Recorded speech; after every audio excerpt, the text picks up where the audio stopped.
descend, il vient rouge et qui descend sur l'horizon. Et sur ce magnifique tableau, sur cette magnifique fresque, se découpe un arbre. Et c'est l'hiver, il avait donc ces ramures dénudées, ça faisait un peu quelque chose d'absolument magique, comme un poumon inversé, comme je sais pas. En tout cas, ça a ajouté une telle beauté à ce coucher de soleil que je reste vraiment comme ça à contempler ce. Et puis mon ami, lui, il est en train de ranger des outils, tout ça. Il me regarde à plusieurs reprises et je suis comme ça immobile. Et il s'approche de moi et il se demande ce que je fais. Et je le prends par la main et je lui dis regarde. J'ose même pas parler. Il me dit il y a au moins 10 stères.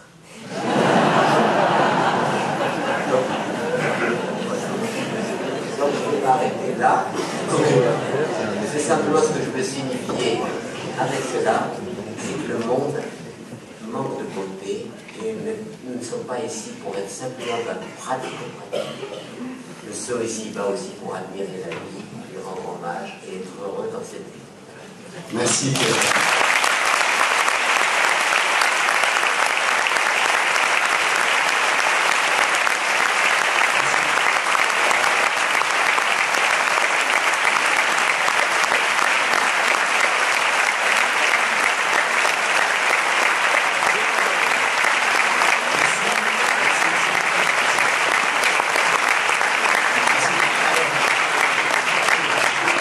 Merci. Simplement Pierre Rabillard qui fait quelque chose.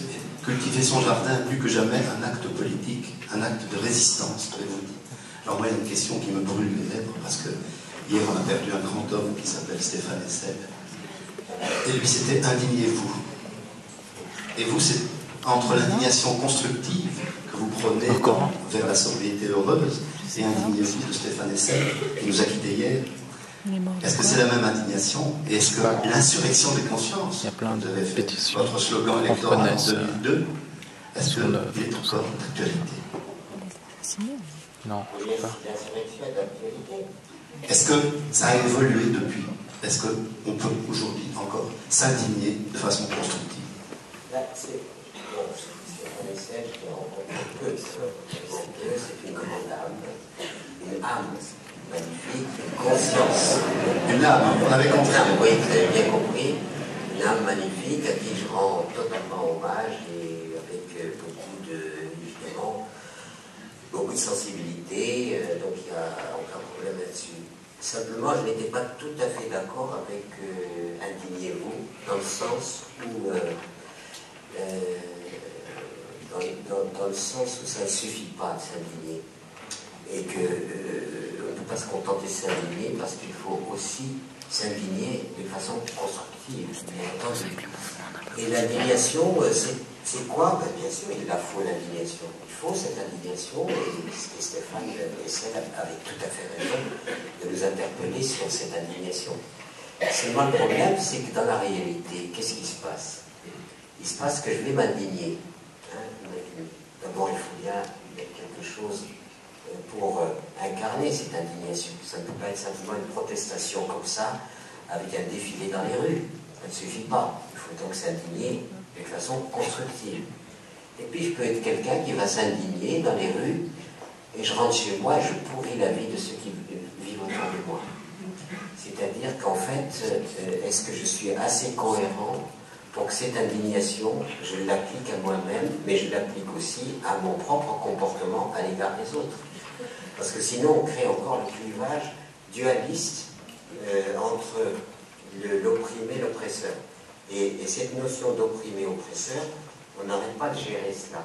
Et ben, je peux vous assurer que chez les opprimés, si vous cherchez bien, vous trouverez des oppresseurs. Ce qui veut dire qu'aujourd'hui, ça n'est pas simplement cela, c'est-à-dire qu'on prône le fait qu'il faut que nous changions individuellement. Et que le changement de la société ne peut pas se faire sans changement humain. Et que le changement humain ne peut pas se faire sans changement individuel. C'est-à-dire, et on ne peut pas croire que simplement, je le disais tout à l'heure, on mange bio, on chauffe à l'énergie solaire, etc., et que le monde va changer. On sera tout aussi violent, mais en mangeant bio. Voilà. ça sera de la violence bio. Mais ce que nous avons à éradiquer en nous, c'est ce que nous portons en nous comme une tare, cette incapacité à vivre dans la paix, dans la concorde, à vivre en amour, à vivre ces choses. C'est ça, c'est là que nous sommes attendus pour véritablement le changement de notre société. Donc c'est pour ça qu'il ne faut pas s'illusionner, il faut aujourd'hui que chacun de nous crée un monde différent. C'est pour ça que je racontais l'histoire du colibri, je crois que je l'ai raconté tout à l'heure. Pas beaucoup, mais le colibri c'est important, effectivement. Vous pouvez peut-être en retoucher un. Alors, oui, je ne sais pas, comme je parle tout le temps, je ne sais plus trop ce que je dis, ce que je n'ai pas dit. Donc, bon. Alors, nous avons, vous savez, actuellement un mouvement qui s'appelle Colibri. Ce mouvement Colibri... Que vous avez lancé fin janvier, d'ailleurs. Non, fin janvier, c'était simplement une manifestation, une assemblée générale. On a été surpris, à Paris, on avait loué une salle de 700 personnes. Je vois mes collaborateurs, je leur dis, vous êtes optimistes, 700 personnes, jamais on va remplir. On a eu 3000 personnes. Donc, qu'est-ce que c'est, quelle est l'origine de Colibri? C'est une légende amérindienne qui dit qu'un jour, il y a eu un grand incendie de forêt. Tous les animaux atterrés n'en pouvaient plus. Voilà, ils étaient impuissants. Le brasier, on ne pouvait rien faire. Et puis le petit colibri, alors ce petit oiseau tout léger, presque insignifiant, qui lui ne se décourage pas. Il va prendre quelques gouttes d'eau dans son bec et vient les jeter sur le feu et il s'active. Et le tatou qui l'observe depuis un bon moment lui dit, qui voit que c'est dérisoire, lui dit, colibri, tu ne penses quand même pas que c'est avec ces gouttes d'eau que tu vas éteindre le feu? Le colibri le regarde droit dans les yeux et dit, je le sais, mais je fais ma part. Voilà. Et moi j'ai trouvé ça splendide, parce que si nous, dans cette salle, chacun s'engage à faire sa part, on peut faire une révolution. Voilà. Et la révolution ne viendra que si chacun de nous non pas se lamente en disant le monde qui ne va pas. On remplit les bibliothèques de lamentation. Remplit, tout le temps. Vous ouvrez la radio, c'est des lamentations, rien ne va, etc. Non, je crois qu'aujourd'hui, il faut que nous prenions conscience que nous sommes puissants, que nous sommes capables de changer le monde, mais à la condition que tout le monde s'y met, même en faisant les petites choses, avec les petites choses, ça peut bouleverser. C'est pour ça qu'on a créé le truc. Voilà, et on peut retrouver Colibri d'ailleurs sur un site. Vous allez sur Internet, et on le trouve très illustratif, on peut voir en détail tout ce qu'on peut faire, comment on peut agir individuellement. Voilà, on peut faire bouger les une choses. révolution, et voilà. Je vous invite à y aller sur Internet et vous verrez. Alors, je vais demander à Maris Bekens et à Patient Bagenda, s'ils sont là quelque part, de nous rejoindre pour qu'ils nous donnent à la fois, bon, voilà. Marie est maraîchère bio de la région de Mons, elle a toujours voulu mettre la main dans la terre pour cultiver ses légumes, je crois que c'est vrai. Voilà, et donc après ce rêve réalisé, qu'est-ce que vous, Marie, vous retenez de ces propos de Pierre Rabhi? Et puis après, on entendra la version du Sud avec le patient Bagenda Balagasi, qui lui est secrétaire général du comité anti-Bouaki, donc au Kivu. Bonjour, c'est pas évident de parler après toute cette vie racontée. Et c'est vraiment très inspirant. Bon, moi-même qui suis au début de la mienne, donc j'ai 30 ans, et je suis d'abord surprise du nombre de personnes qui sont ici et de l'intérêt qui est porté à l'agroécologie pour le moment. Je pense qu'on est dans une phase où on a le constat de tout ce qui ne marche pas, et maintenant on commence à vouloir chercher des réponses. Donc il y a énormément de choses qui se font, des groupements d'achat, des échanges de services. Il y a des gens qui se lancent. Moi, je fais du maraîchage, je le fais en complémentaire parce que ça ne m'apporte pas suffisamment que pour vivre, acheter un terrain, etc. Mais il y a moyen, on s'accroche et il y a beaucoup de gens qui apprécient ce réseau social aussi, qui viennent dans le champ, etc. Donc je pense qu'on est en train de retisser quelque chose qui manque et qui vient du constat de l'échec de ce qui a été créé par toute l'industrialisation. Je pense que ça peut se faire dans d'autres domaines que l'agriculture aussi.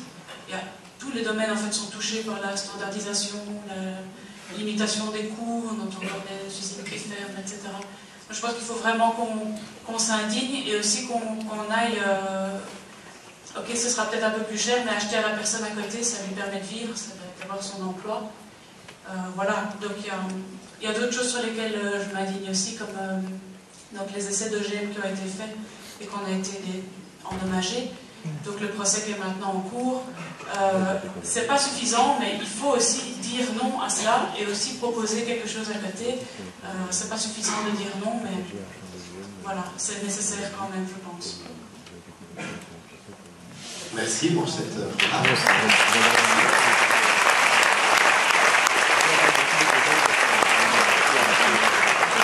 Alors, patient, peut-être une réaction également, peut-être, ou une remarque, ou des remarques. Merci beaucoup. C'est vrai que c'est pas facile, hein, comme on a dit, d'oser un mot. Quand on vient du sud, quand on vient du Congo, j'habite à l'est du pays, à Bukavu, où je travaille. Mais en même temps, quand on se trouve ici et qu'on écoute ce que dit M. Rabi, on est très ravis et on s'est dit peut-être que dans le peu de choses que nous faisons sur le terrain, on se rend compte qu'on est sûrement sur le bon chemin. Et que pratiquement ce qu'on est en train de faire, c'est un peu ce que nous sommes en train d'attendre maintenant. Mais la question aussi, c'est que dans une région où l'humanitaire a été élevée au rang de culte, avec ces 15-20 années de guerre, et des conséquences que cela entraîne en termes de découragement de la production, en termes de rupture de relations entre le paysan et sa terre, en termes de stabilisation des prix et donc de possibilité pour le paysan de vendre, dans un contexte où de plus en plus avec de mauvaises politiques, est-ce qu'elles existent, je ne sais même pas, mais en tout cas de pratiques selon lesquelles on voit une entrée massive, pratiquement une espèce de... Les gens sont nourris, entre guillemets, à l'engrais chimique, les engrais qui entrent en masse, qui sont distribués gratuitement aux paysans, dans un contexte où ceux qui font l'humanitaire veulent en même temps faire le durable en distribuant des semences, que les paysans, quand ils ont récolté, ne peuvent plus s'aimer parce qu'ils ne donnent plus rien. Dans un contexte, et là je parle de chez nous, où on se rend compte que de plus en plus les paysans sont chassés de leurs terres, parce qu'il y a de fortes demandes de terrain, des multinationales qui viennent et qui veulent avoir qui est 1 million d'hectares, qui est 2 millions d'hectares, et qu'est-ce qu'ils y mettent? C'est du jatrophases et des cultures qui ne sont pas destinées à la consommation humaine. Et donc dans ce contexte-là, finalement, on se rend compte qu'on est dans une situation piégée et qu'effectivement, la solution, c'est l'agroécologie. On est en train de voir que de plus en plus, les paysans se rendent compte que le seul capital qu'ils ont sur la terre, ils n'ont pas de travail, ils n'ont pas d'emploi, ils n'ont pas de sous-île venant de l'État, le seul travail sur la terre. Mais ces paysans qui produisent, quand ils vont sur le marché pour vendre, il y a non seulement les vivres distribués gratuitement par les humanitaires, mais en plus, il y a des importations massives qui font que quand ils vont au marché, ils ne peuvent pas vendre parce qu'ils trouvent le même produit qui coûte moins cher sur le marché qu'ils font. Et donc, tout ce contexte-là nous amène pratiquement à comprendre la portée de ce que dit M. Rabi et effectivement nous encourage, comme j'ai dit. Je vois que maintenant les gens se disent, mais nous devons absolument refaire notre relation en tant que paysans avec la terre. Non seulement nous devons résister contre ces gens qui viennent nous prendre la terre, mais en plus, il faut que la terre, nous puissions la nourrir pour qu'elle nous nourrisse. Les gens ont commencé à faire un mouvement de reboisement parce qu'ils se disent la relation terre-environnement doit être rétablie. Et nous, on est fortement engagés là-dedans.